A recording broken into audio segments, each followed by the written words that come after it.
Good afternoon, everyone. Good afternoon, rather. Good afternoon to everybody else. Thank you for being here at the 2022 Chicago Innovation Summit. It is hosted by Chicago Innovation as well as the Executive Club of Chicago and presented by Molex. And my name is Luke Tannen. I'm the President and CEO of Chicago Innovation. And I'm Paul Kitty. I'm the VP of Marketing and Events for Chicago Innovation. And thank you so much for coming out to the Chicago Innovation Summit today. This event is kind of a 3-for-1 special. Session 1 is focused on leadership, culture, and technology. And then session 2 is focused on how innovators are combating climate change. And after these 2 sessions of sharing of ideas and thoughts and learning, session 3 is outside those doors. It's drinking, it's eating, it's meeting each other, it's hanging out, it's having a good time. And before we get to all these sessions, we want to first tell you a little bit about what Chicago Innovation is up to these days. There is a lot that we're up to these days at Chicago Innovation, and a lot of ways you all can plug in, starting with events like this, which we have monthly all throughout the year, both in person and virtual, and you can attend all of them for free if you sign on as a year-round member of Chicago Innovation. And in addition to these events, you can see the calendar there. We also have some great programs that anyone here can get involved in, from the Chicago Student Invention Convention, which is becoming the Illinois Student Invention Convention, Women's Mentoring Co-op, Ageless Innovators, as well as another mentoring program called The Ladder, which is focused on supporting Black and Latina innovators in Chicago. We also have a brand new initiative that we launched just this year, focused on combating climate change through innovation, and we'll fill you in on that a little more in our second session. And then yet another initiative called Turn the Page on Age, which is aimed at changing our perceptions of aging and how we collaborate across generations. Thank you. I agree that deserves a yay. One thing I'm personally excited about this event, well, I'm excited about lots of things, but one of them is that we're doing it in partnership with the Executives Club of Chicago, which is a phenomenal organization. And if you're not involved, you can figure out a way to get involved. It's a great group, and we're delighted to have here with us the President and CEO of the Executive Club, Margaret Mueller. Thank you. Welcome, everyone. We love this partnership. I've been in my role for 3.5 years, and we were doing lots of great stuff, and then the pandemic, and we're finally back, and it's so good to be back here with you and with all of you in person. I want to welcome all of our members who are here. Thanks for coming, and anyone who is interested in being a member, I'm happy to answer any questions. I think what Chicago Innovation does for the city and the region at large is so important.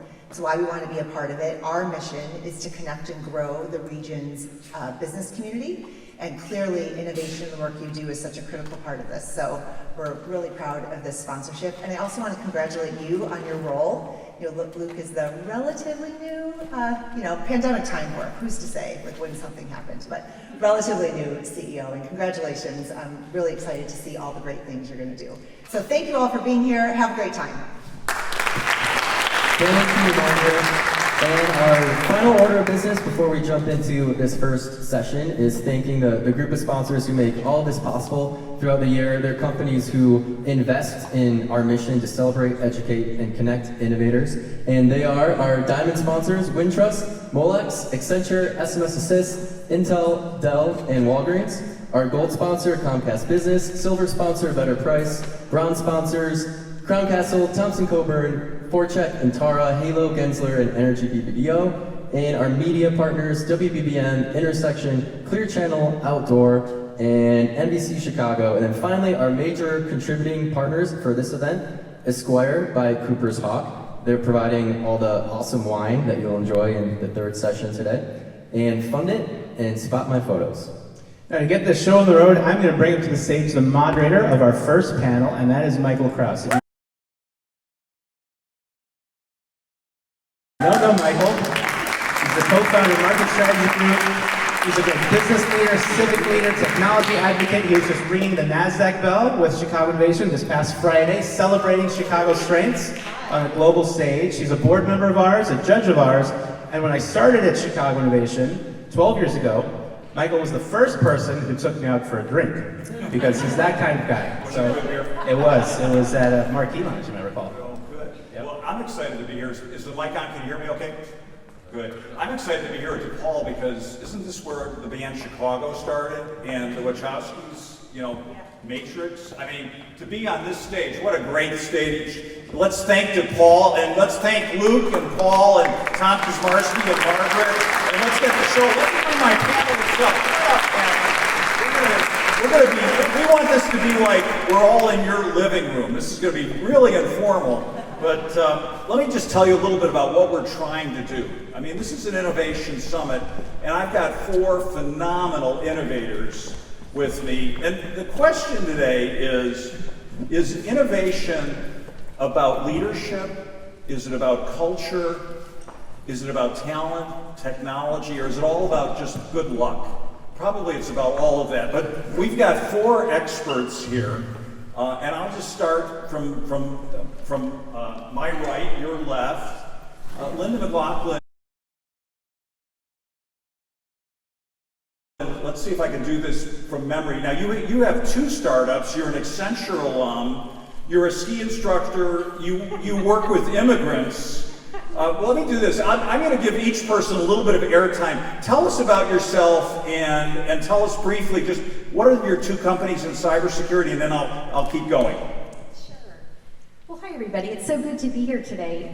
Thanks for the invitation. And yeah, the 2 companies. One is can't really call it a startup anymore because it's older than the C. But 22 years I've been at this, Entera, and we are an IT. We evolved from being a managed services firm into a security-first, complete care and feeding of your IT system. So we call that an XSP because we think MSPs need to be reinvented. So there's a lot of innovation around that. And then out of the work we were doing there, where we were called, not fortunately by our clients, but by insurance firms, we've been called in to do breach remediation work. And we have seen firsthand just the catastrophic, I mean, you're meeting people on their worst day at work when there's been a significant breach. And we started investigating what is really going on, and we realized there's just a lot of security, can I say hygiene, like just basic things, basic block and tackle things that they're just, it's too much to get done in a day sometimes. And so we started ForCheck as a way to get an A on the test without having to take all the security training. So we're helping organizations make sure that they're resilient from known cyber attacks that are already out there. All right, so Linda's keeping us cyber safe. She can teach us to ski. She can help immigrants. We've got a lot of capability on that end. Rick Gray. So Rick, I just met Rick, and I hear Rick is with Milwaukee Tool, Executive Vice President. Rick, I mean, he helps us build our dream homes, right? And I've seen all the contractors carrying his power tools, but what I learned today is you've made a major commitment to Chicago. You've taken space in the old post office, which is amazingly renovated, and you're hiring? Yeah, that's correct. We're hiring in a really big way. So we've already hired over 100 engineers so far this year, and our plan is to fill that office up with the space we have today, which is over 350 spaces, and then we want to expand from there. And Rick, tell us a little bit about Milwaukee Power Tools. You were telling me you're the Tesla of the power tool business. That's right. Does that mean you're going to take your shirt off here? Or? No. No, okay. Sorry for those of you who've been following Elon. But never mind, bad idea. And I won't try to take it back to a window that doesn't break. So Milwaukee Tool, we provide innovative solutions for the professional trades. And we do that by electrifying the products through battery technology.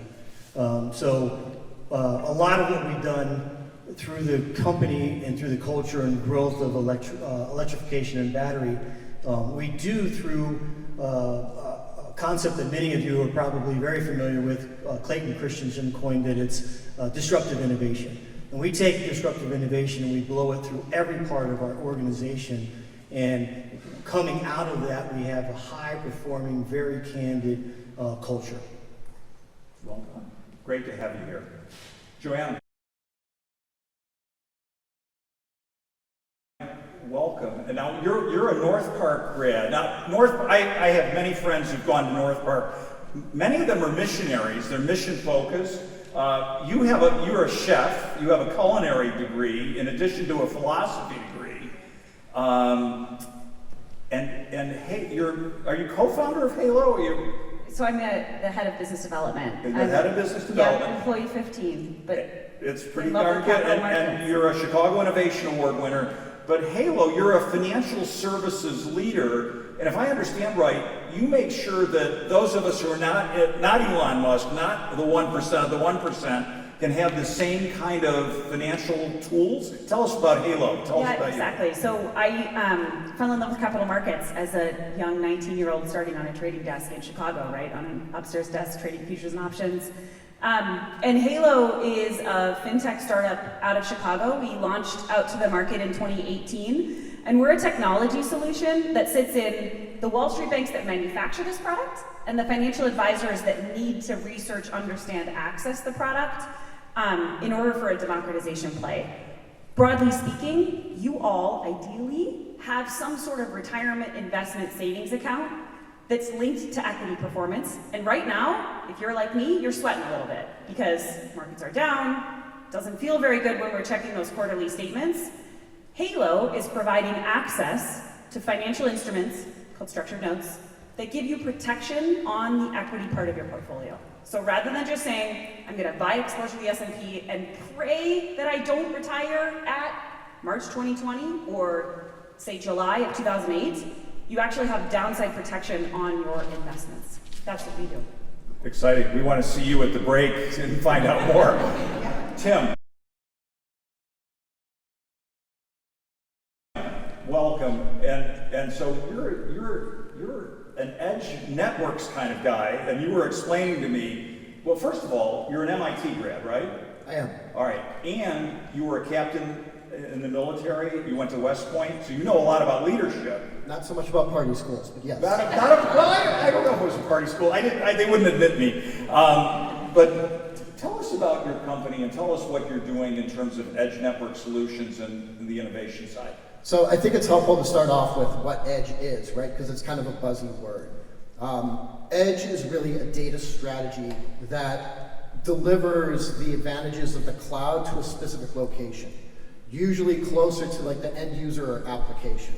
So when you think about things like artificial intelligence, machine learning, augmented reality, virtual reality, autonomous vehicles, drones, all of the super cool sci-fi stuff that's actually coming into reality, Edge infrastructure is the thing that empowers all those things to be. At Crown Castle, we look at shared infrastructure. So it's how do we take a wireless forward world and actually enable it in a way that's cost effective, but then can also accelerate deployment of all these next gen technologies. So if Lady Gaga is on the edge of glory, we're on the edge of like next gen tech. Okay. So the one thing I took away from from meeting these four is to be successful at innovation. I'm guessing you've got to be eclectic. Does that make sense? Just jump in. That wasn't one of our prepared questions, but is eclecticism and kind of a general interest in everything from, protecting immigrants to skiing to, power tools? I mean, what does it take to be successful as an innovator? What do you think? Jump in. I'll jump on that, and I'll arm wrestle you at the break for the talent in the room because we're hiring a ton too. But I would say, honestly, when we're looking at talent for an organization that's really on the forefront of innovation, I get it. We get a ton of applicants that are historical capital markets. They've been bankers, right? They've been in the financial services. And it's always the people that have a little bit of something different about them, something about their background or something that they're interested in, a hobby. Because what we find is, I think it's the same kind of concept as why you want DEI to be at the forefront of your hiring as well. You bring in different perspectives, and you can't have innovation with the people that have been sitting in the chairs in the same industry over and over and over again. You want people that think differently about the world and that are not afraid to say, maybe we should do this a little differently. Anybody else want to jump in? Good point. Go ahead. Linda? Yeah, so at Intera, we have, I sound like such an HR person now, but we live and die by 4 core values. And I don't even know that it matters what your values are, but it matters a lot that you have them and that you abide by them. We don't have them printed out anywhere, but it's how we hire and fire people, it's how we promote people. And those 4 core values are excellence, empathy, execution, and evolution. They just happen to end up being E-words. But what's cool about the culture then that results is we do shout outs for our core values, you know, on teams, and people are just shouting things out like around, you know, way to go, Matt, on execution for this, and it just makes it a culture where I think to have a truly innovative attitude, you have to be comfortable and you have to feel like you belong, and you have to feel like this is my tribe, this is my place. So when people come in and they start feeling it and they start getting that vibe of like, this is how we are, and I've written 10 to 12 fundamental behaviors that go with each of those 4. So we try to do one fundamental behavior every week, and there are things like no jerks allowed, right? You don't talk behind somebody's back. I mean, because all of these things, if you have a crazy idea, and you wonder, if I put it out there, is somebody in the back room going to say, or now virtual back room, but are they going to say, that was a really stupid idea, Linda? So I think it's really creating a place that makes people love working there, and then the juice starts to happen. Terrific. Rick, build on it. You know, I agree with what you both said. I think another thing that we're seeing as we're looking at talent and we see it coming into our office every day is people are looking for challenging work. And typically they're coming to us because they're not finding it where they're at today. Either they're not being challenged hard enough, or the organization they're working for just doesn't have the work that they need at that time. So they're looking to be challenged, and that's one of the things that certainly Milwaukee can offer, you know, in many facets, whether it's in the technical side, you know, from an EE or software, firmware, embedded systems, or whether you're in finance or supply chain or distribution. We're growing at 20% every single year, so we have so much opportunity. So people are coming to us for those reasons. I think the other thing too we've seen with talent lately is that it's coming out of this the post-COVID era is the need to be more flexible. So understanding that the ways we used to work are now evolving, and we have to incorporate that flexibility into our the way we manage people and the way we allow them to get work done. So us being a results-oriented company, it's about getting the work done. Well, Paul Kitty was asking me about COVID and innovation. So how has COVID changed innovation at Milwaukee Tools? And then I'm going to come over to Tim on that question and leadership. So how has COVID changed things? I mean, you've opened an office here. I think people are still a little ambivalent about coming back to the office, but has it slowed your innovation, speeded it up, made it anything? So our corporate culture is one of it's very in-person. It's a very team-oriented type of culture, fast-paced. When COVID hit, and we were an essential company, so we didn't go completely closed, but 80% of our workforce had to go home. Part of our culture not only is the formal interaction that we have normally in the office, but it's the informal interaction that we have. So the hallway conversations, the talks over lunchtime. In our culture, that's where we probably make some of the biggest decisions in passing in the hallway. It's where we come up with some of the greatest ideas, not sitting in formal meetings and presentations. So when we went to that COVID lockdown, all those informal conversations went away. And now people are like, well, I've got this idea. I got to schedule a formal meeting now to present that, and it changes the dynamic. And we weren't having those conversations and that dialogue, and it slowed us down. So you're looking forward to the post-COVID times? Absolutely, and I would say over the last 18 months, we've worked heavily to bring our teams back, and for the last 12 months, our teams have been back about 95%, and we're back up to speed. All right, I'm going to have multiple themes going here, but this is a panel that can handle multiple things. Tim, I mean, you went to West Point. Tell me about leadership and innovation. How do I lead to create great innovation? You have to be empathetic, I think, number one. So that core value that you brought up. And if you're trying to do anything innovative, you have to think outside of yourself. So you have to think about who it is that you're trying to serve, what problem it is that you're trying to solve, why they care about it, why it matters that you do what you do. But you also have to make it culturally comfortable for people to be able to explore and be curious. So that means failure isn't necessarily a bad thing. You have to be able to create an environment that allows for people to experiment purposefully with intention and parameters, not to just be out there, not doing anything or being hyper risky, but creating a culture that allows for people to feel as if their voice can be heard and that they can test whatever the status quo is to try to chase after an improvement, an enhancement, a problem that has been lingering, but rather than ignoring it, they feel empowered to try to solve it. All right, so what I hear, this is not like the military, which is command and control. So I was part of innovative teams in the military as an engineer, where we reimagined actually what the supply chain looks like. The command and control is the idea of being a military leader is you give the reason and the direction, but you allow for the people that are part of your unit to determine how they accomplish that. The more that you try to micromanage, the higher the risk of you actually failing becomes. You want to be able to make sure that people have autonomy, but understand where you're trying to go. Great ideas. Let's sweep down the road here. Joanna, what are your thoughts on leadership and innovation? It's empathy driven. What else?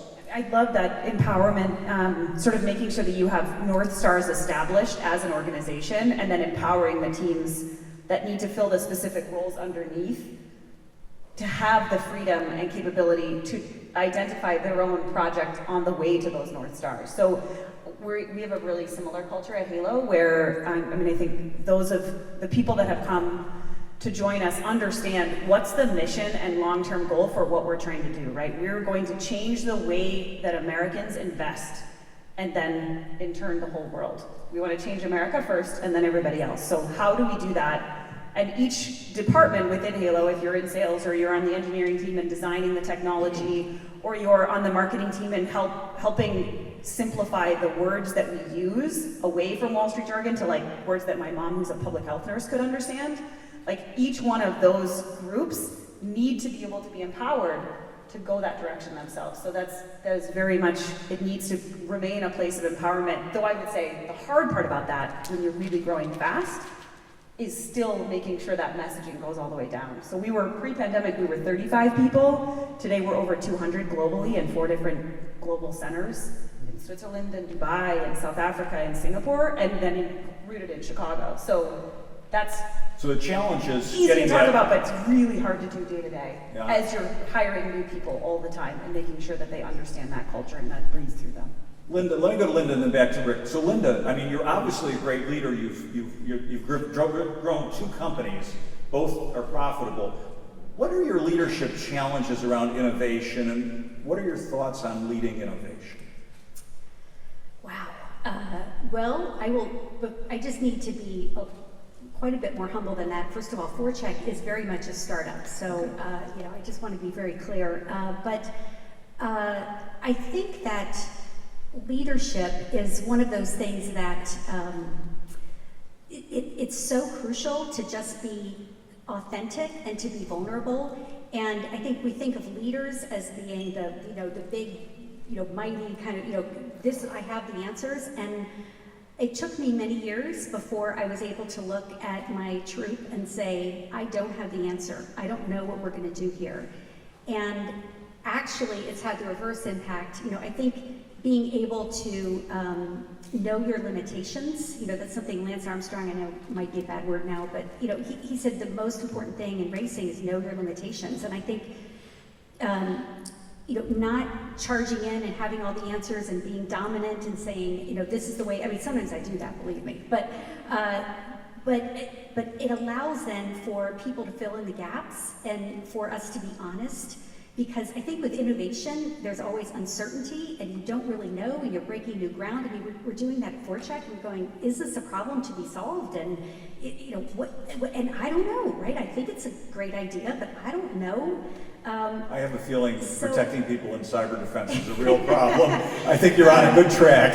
Yeah, but just being able to love the people you work with, it just matters so much when you're trying to do something new, because doing new things is hard and it takes incredible perseverance. Even if you've got the best idea out there, you have to be the person going, let's keep going, and you don't want to do that with people you don't like. So. Well said. Well said. So Rick, what are your leadership secrets? To get to be the Tesla of power tools. I mean, what's your advice on leadership? Well, it'll be a lot of building on what everybody said up here. You have to be that open-minded and open thinker. You have to drive empowerment. I like the idea of the fact that leaders don't have to have all the answers, but what good leaders do is they surround themselves with great people that can help develop those answers and get to those answers. I think also is what we have to do as leaders in an innovation company and an innovation sector is we have to remove the barriers that are out there. So if we empower a team to go out and do things, they're going to run up against red tape and they're going to run up against barriers. It's our job to understand what those are. How do we remove them so they can be successful, they can continue to thrive? Okay, enablers. Leaders are enablers. This is great idea. We could teach a course. Maybe DePaul will ask us back. Let me just do a sidebar question. I want to go to technology, but again, Paul was saying to me, the metaverse is out there. Is it hype or is it real? Is it the next innovation or is it a pipe dream? Let's sweep right down. Linda. Part hype, part real. Okay. Rick? For the Milwaukee business is interesting because we make physical products. They get into people's hands and they use them. So I see a place for it in the future, way down in the future. I think it's a little bit in the early stages for us to really grasp hold of it and be able to use it in our consumable and durable goods. So you don't see me with a Sawzall with those glasses on, trying. Yeah. No, never mind. Fighting zombies. Yeah, fighting zombies. Joanna, what about you? Metaverse. So I think it's definitely early stages. When it becomes a more part of our regular life, you will be making investment decisions inside of it because that will be a way for technology companies to monetize. So you will be making critical life decisions in it. So we think a lot about embedded finance and how and where that part of the experience, where it's going to start as fun, but it will slowly drip into regular life, and you'll be making your own decisions. Like an embedded finance example is like on Chewy, when you buy your dog food, you should also buy your dog insurance, right? But we think that eventually, and this is way long out, but that will be a part of the way that you make financial decisions as well. Okay, so it's coming, but it's got a long build. Tim? I think of it as cautious opportunity. There's a great meme that makes its way around where it's like there's LinkedIn Tim, then there's Tinder Tim holding the fish, and then there's Instagram Tim that's got the hot dog legs by the pool, and Facebook Tim they're posting pictures of his family. We could create multiple metaverses, and then you have multiple personalities and different people that are out there, and now you start running into all the same type of problems that we've had with social media, which is exclusion, a lot of misinformation. There's all these things that we should be learning that if we're building something from scratch, that we should be very intentional about. Identity protection and security, all of these types of technology lessons that we've learned over the past couple of decades, that if we are starting to think about what the enhanced metaverse should be, that we should start from an ethical perspective and then begin to build that way. All right. So technology, part of the reason I wanted to ask this question, and we could also have the same question about cryptocurrency, but is how do you stay abreast of technology in your business, and how do you deploy it? And each of you are involved with technology, and as innovators, so Rick, you're nodding, how do you stay abreast of technology? How important is technology to your innovation success? Well, in our industry, in the power tool and construction industry, we are definitely considered the most innovative company in the space. And so disruptive innovation is extremely important to our success, and it's why our distributors, it's why our end users keep coming back to us. They come to us and say, we need a solution for this, and we know you can provide that for us. So where do we go to find that forward-looking technology? Three areas that we look through. And I just said it a second ago, our end users. So when I say end user, what I mean by that is Who is the person that actually picks up the drill or picks up the saw or picks up the plumbing tool and uses it? Why are they using it? Why are they dissatisfied? How can we make their experience, their total experience, not just of pulling the trigger, but their total experience of the application they're doing, how can we make that better, more efficient, and safer for them? So we gather that information from them, then it comes back to the second part, which is the people. We have to have the right people, the talented people in the organization who can translate those critical to quality needs into using technology into solutions that can be provided.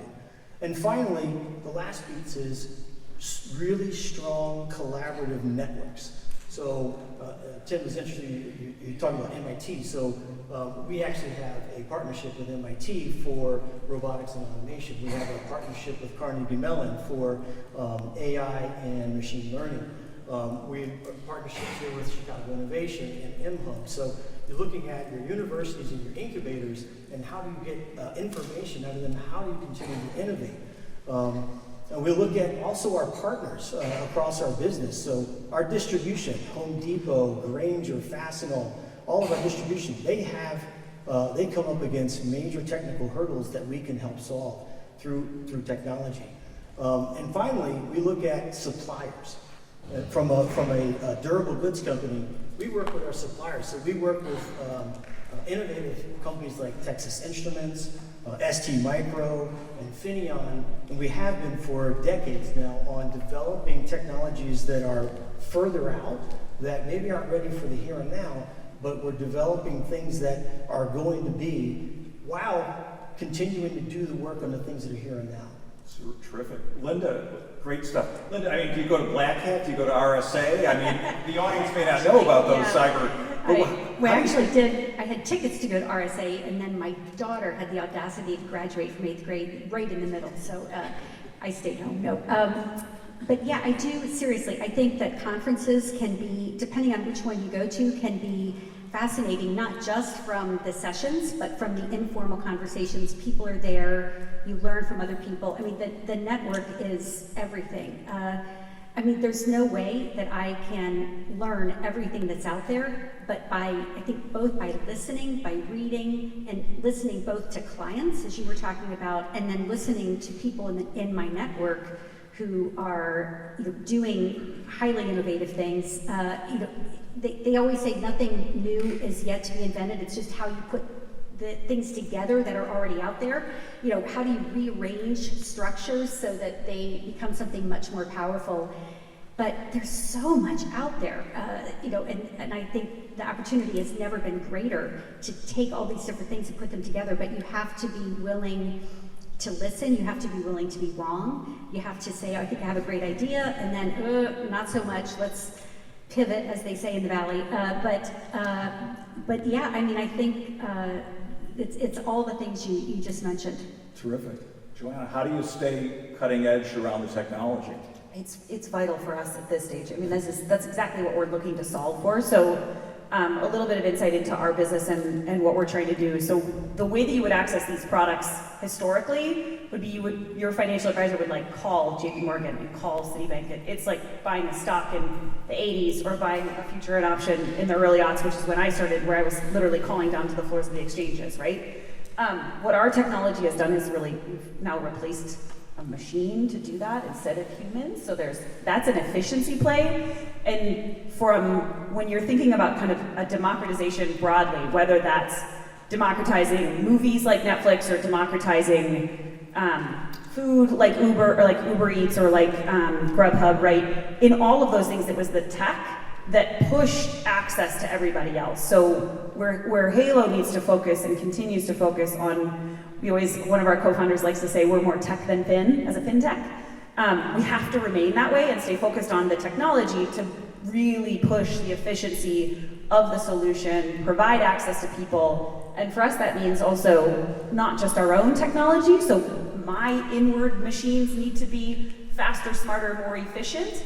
But also then I need to know how Chase is going to change its Zelle platform, because that will impact them the way that I put my information into them. and every single other place where people make financial decisions. So It sounds daunting, It's- though. It sounds no, it's really such an daunting. opportunity. It's Okay. such an opportunity because it's never been done before. That's what's so cool about it. Excellent. I love your enthusiasm. Do you sleep? I mean, No, not really. All right, Tim, you're at the edge of the network and you're very technical. I mean, how do you keep up with technology and what's your advice to others out there about the tech? So the first is that like you have to like make sure you reframe your mind of that tech isn't a magic wand, right? You act like you searching for just a tool that like if you don't know how to use it, then it's really irrelevant. So you have to be curious, I think, as a baseline, and that goes from attending events or going to classes, but it's being aggressively so. So when you're networking with somebody, it's not what do you do, it's what are you working on? What's frustrating you? Like asking more interesting questions that get to the core of what's going on, and that's where you'll start finding things. But it's also being uncomfortable and putting yourself in uncomfortable positions. So I love the culinary degrees or doing different things, and like you have to put yourself outside of what you might be in your normal day-to-day, and you're going to find things that way. Otherwise, if you just keep following down that same path, you're going to see the same tree and the same sign and the same road and same people all day long. So constantly listening and staying open. There's a great phrase, and it actually applies to leadership as much innovation. You lead and innovate with your eyes and ears, not your mouth. Agreed. Right. All right. So, Amen. Well, that's a cue to me as the moderator to get some of you involved. So I have more questions for these experts, but I really want to engage with this group. So Paul Kitty's got a microphone. Does anybody have a question? I see a hand up over here. Just try to keep it brief. Tell us who you are and where you're from. Sure. My name is Bert Vank. I'm founder and CEO of Infiniware Corporation. We just joined EMAP as the cohort, doing predictive analytics to keep clean energy going to the grid. I'm coming from the cheaper side of the hill on Silicon Valley. My question is, clearly, you already convinced me, but for those that want to go to Silicon Valley or those in Silicon Valley want to go here, what is the competitive edge of Chicago? Oh, great question. I love it. Does Chicago have a competitive edge, Linda? Yeah, I'll go. To me, we've all been talking about the people. To me, the people in Chicago, the people coming out of universities, here, the talent here is so great. And I think actually there's an old-fashioned Midwestern work ethic here that is very strong. And I know, even though I was growing up outside Philadelphia, my parents would say, "You're from the Midwest. Don't ever forget that." But it was. I do love the people. I love the values. I love the humility generally that you don't necessarily find on the coast. Love it. Rick? Chicago? Kind of answered the question. I agree that there is something about the Midwest and the work ethic here.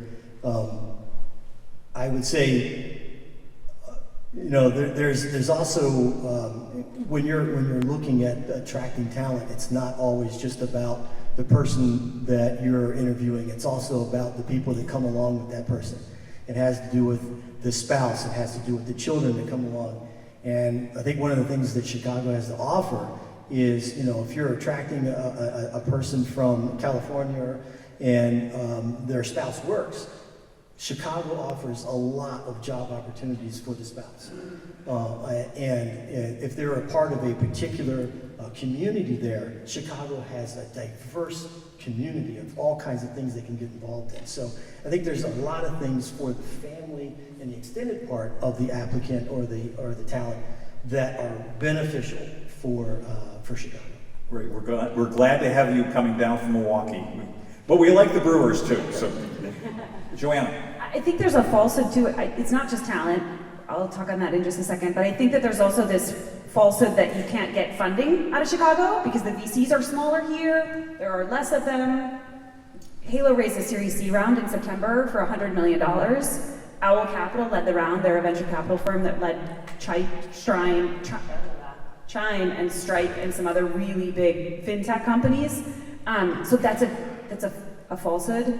I believe, and a good buddy of mine actually started Grubhub too. Like, goodness sakes, those guys raise crazy amounts of cash. So I think that is not necessarily the case. And I also think from our perspective, I mean, being a capital markets firm, you've got options, market, trading expertise like none other in Chicago versus New York. So that for us is really helpful for people that actually do know this industry and know financial markets broadly. One of the core things other than empathy that we hire for is grit. Because it is, in a startup, it is an iterative process, and you need to be quick to fail, and you need to be comfortable with that, and that takes grit to do over and over and over again. And there is Midwestern grit in all of us here in this room. The last thing that I would say too is, we have incredible schools here that keep people curious and intelligent and motivated for what's going on in the future. I mean, I think DePaul is certainly one. North Park, selfishly, I'm on the board there, and I think it's a fabulous school. And I purposely try to hire people that are liberal arts majors rather than finance and economics because of the way that their brains work and the way that they're taught to think. Tim, last word.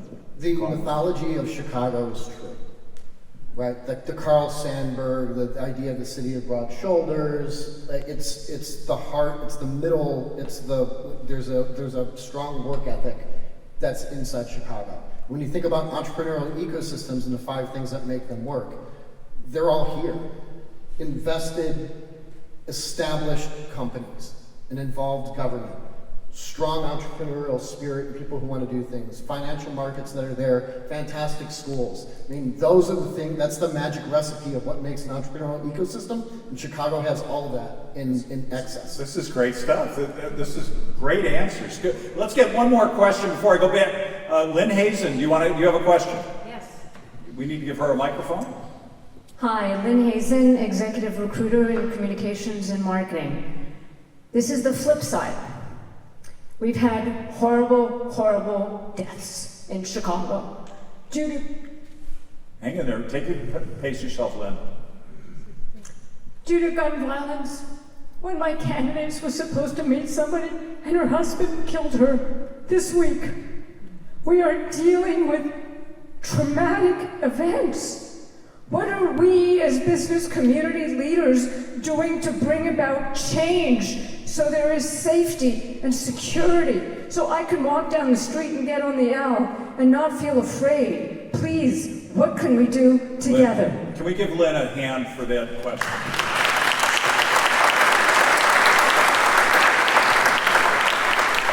So Lynn, just on a personal level, I was with my grandchildren at First and Central in Highland Park on July 4th, so nowhere is safe. And I feel your pain, and I thank you for your question. I don't know that this panel is the panel to address crime and violence, but I'm a commercial club member, and I know the Civic Committee and the Commercial Club, I'm sure the Executives Club, and I know the Economic Club are all concerned about this, as is government. So thank you for that question, but I'm gonna keep us going because I don't know that this panel has the answers. I know I don't have the answers, but thank you. Let's talk about people, and people do need to be safe. I think that is a challenge, both here and in Uvalde, Texas, and in other places. Back to innovation and people. What are your people looking for? Rick's trying to recruit, all of you are trying to recruit, it sounds like. I worry about a recession being around the corner though, and it doesn't sound like that's coming. What are people looking for at Castle Cook? I mean, what are you looking for? What's talent looking for if you're trying to hire people to innovate? At Crown Castle, what we're looking for and the people that we're finding that are being drawn to us, infrastructure doesn't seem really fascinating. It's kind of the boring stuff, right? It's the roads, it's the fiber optic cables, it's the towers, it's the antennas, it's the dumb stuff that makes smart things possible. But it's a great foundation to grow so many other things. And it's that opportunity to be able to say, like, can we create something that is so democratic and open that allows for all of these things to be empowered, not just a few? And that's the part and that kind of thought process are the people who I am super honored to be able to work with on a day-to-day basis. And when we talk with folks who are coming into the organization, that we look for that same type of desire to do more than just their day-to-day tasks, but can they create the foundation or the baseline to allow for other businesses, ideas, opportunities to flourish? Just a follow. Is it about the culture attracting the people, or do the people move the culture at your company? It's the people move the culture. You definitely give guidance, but it's like any organization or family or other. Every new person that you bring on influences the culture. Whether you're an early stage startup and haven't been there, right? Like each new hire is impacting and growing how that culture is. It should be the same in a large organization too. That it shouldn't be something that you take lightly. You have a good qualification process, so you weed out the jerks, right? That you have the people that are motivated by the same things that the rest of the folks are, but are injecting that new perspective and helping you move forward.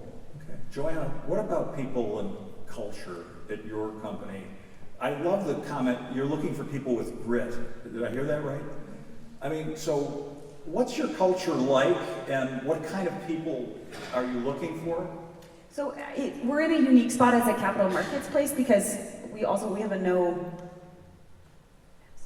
policy. You can say that word, even in DePaul. No. So we have a no Sister asshole Mary, policy at never Halo. And that's hard to find in capital markets, turns out. I spent 13 years Well, of that's my kind of why I went It's to true, you. right?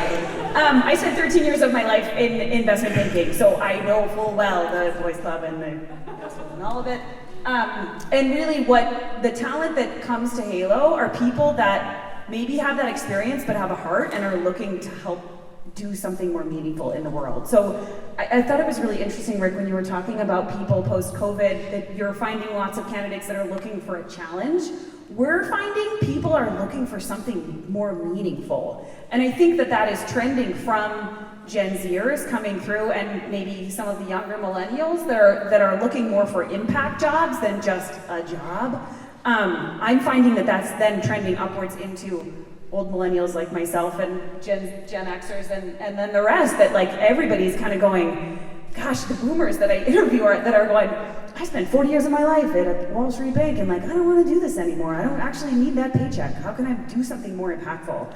And so the people that are coming into the door at Halo have to have that kind of, Want to have impact. do something. Want to have impact. Totally. Okay, cool. Rick, what about you? What is it about culture? What is it about talent that you're looking for to succeed at innovation?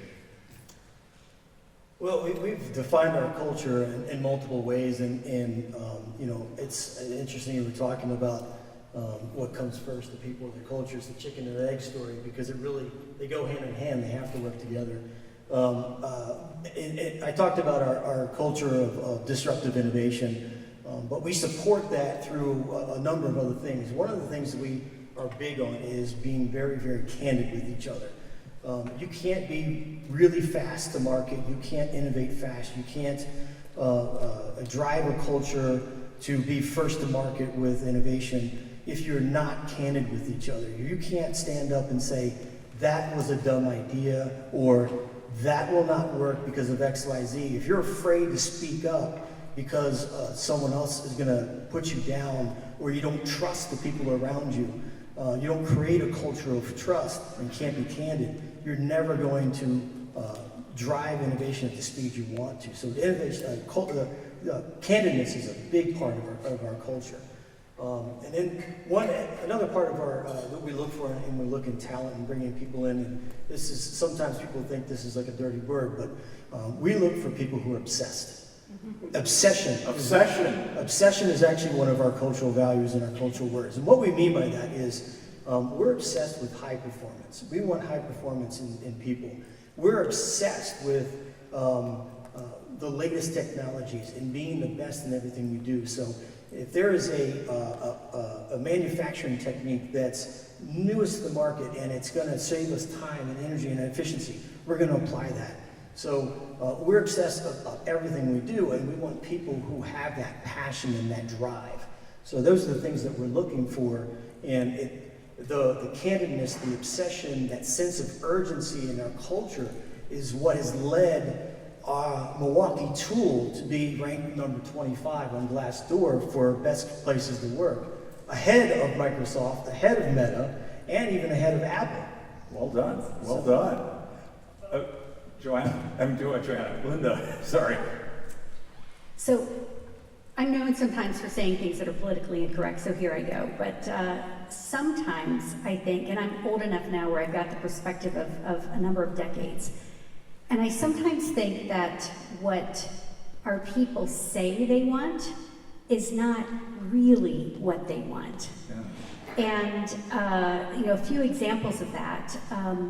There's been so much talk about work-life balance, and I am the person that, I started my career and I'm working 100-hour. I mean, I literally was at Accenture with 3-digit, chargeable hours. Slugging it away, just driving, and that was not fun, and that took a toll, right?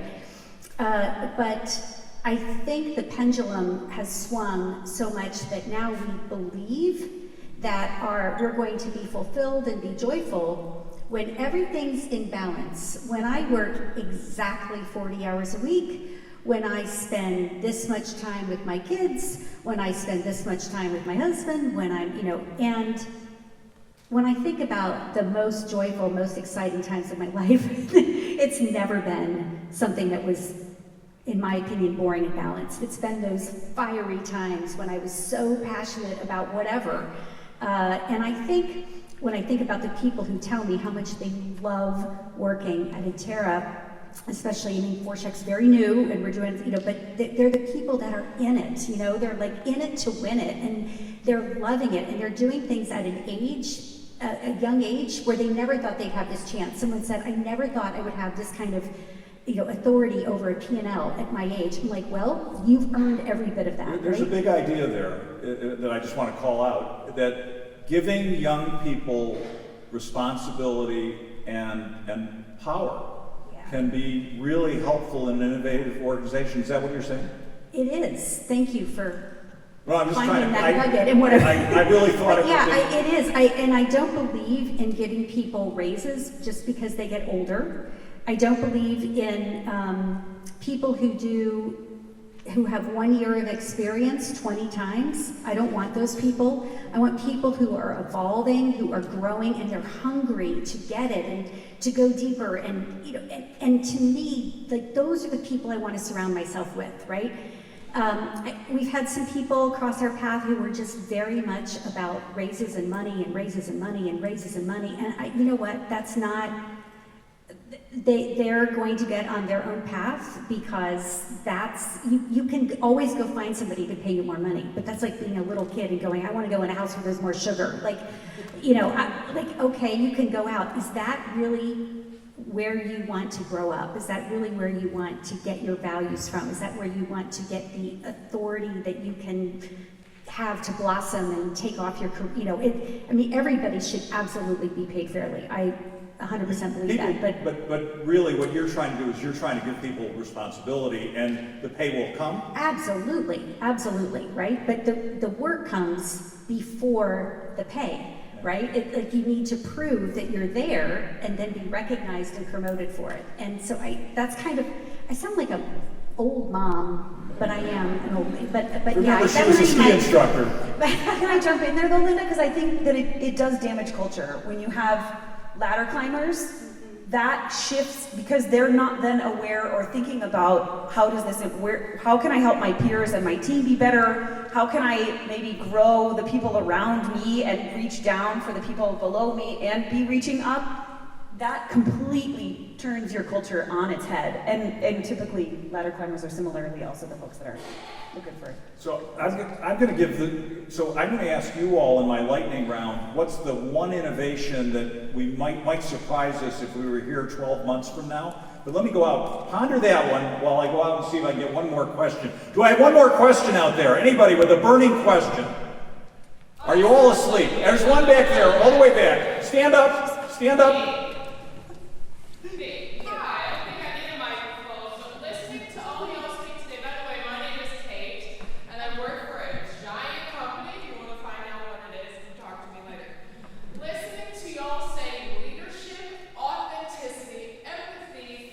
Basically, the key to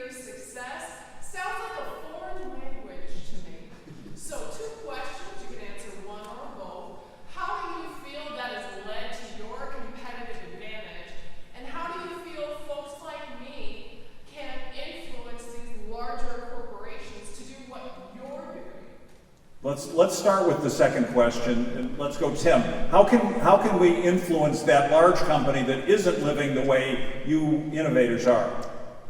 So, in large bureaucratic organizations, it often becomes very hard to try to change. You're steering a massive boat, and it sometimes doesn't feel as if you're making the 90-degree turn that you want to be able to have.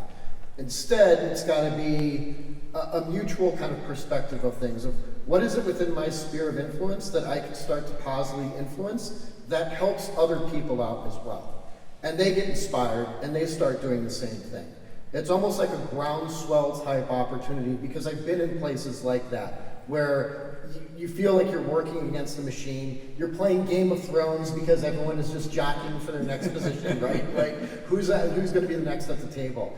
And it's frustrating in a lot of places because the fact that you're not seeing the cruise ship turn as dramatically as you want to.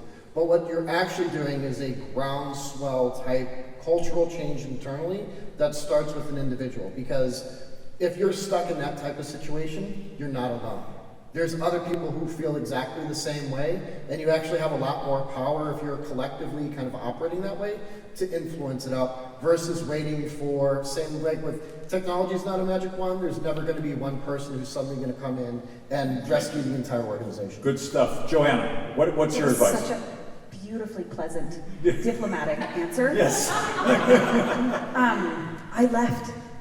You quit. The 250,000 person investment bank that was global, I left because I said, I can't do this anymore. And I couldn't do the groundswell, and I tried and I tried and I tried to navigate up and find the people that actually had souls at the top, and I couldn't find them. So, like you just, at some stage, you go. Good stuff. You're getting great consulting. Let's go to Rick. I'm trying to decide whether I'm soulless now or not. Because I work for a very large company. We'll end the year this year at about $10 billion. And so I feel your pain. I know what you mean when you say that. And I think it's, if your leadership can't walk the walk and talk the talk, and they're not spending time, we spend a lot of time, what we do, and a lot of companies do this, is skip levels, but we do this every month, every quarter, and we have committees across the organization that take that skip level feedback, and we put it in very open areas so everybody can see what the feedback is, good or bad, what we're going to do about it, and who's responsible for getting it done. And a leader, an executive leader like myself, or a senior leader in the organization is tied to each one of those initiatives. So I think it's really important that that you have to walk the walk and walk the talk. And I think if you are in an organization where your leadership is disconnected and there's no hope of it, I think you need to do what Joanne said. There are plenty of giant organizations that are wonderful. That's just want to make sure that I'm on the record for that. Okay. Linda, last word on this, and then we're wrapping up. Yeah, I think we spend more hours at work than we do with our kids, with our spouses, with our families. I mean, the hour, if you look at a pie chart of your life, where you spend your time at work, that's a big chunk of the pie. And I think it matters where you work. I think it helps shape who you become and who you are as an individual and a human, and shapes how you interact with people everywhere. And so I think it's important that you basically, I have a friend who's a nurse who says every job has its bedpan, so, but most days that you really love what you're doing, and I know this has been a theme that I keep talking about, so it must be on my mind a lot, but I think you do need to look at that and stop trying to change an entire big organization if you don't like it, and say, I'm going to find the place where I feel I've come home. This is, because everybody deserves that. And there are different kinds of organizations for different kinds of people, and it's not like one's right or one's wrong. It's not like big corporations are bad and don't have a cool culture, because I think many of them do for the people that love that culture. If you want to, I have a friend working at Microsoft. She loves it working at, she's like, it's totally, we're doing some really cool stuff, and she's on some cool teams, and she's not experiencing that big behemoth thing, right? So we'll continue this discussion at break because I know Luke Tannen wants to come up here. Come on up, Luke, but I want to do a real quick lightning round before I bring Luke back up. So real quick, what's one surprising innovation we might see in 12 months? Linda? Can I plug my own product? Of course.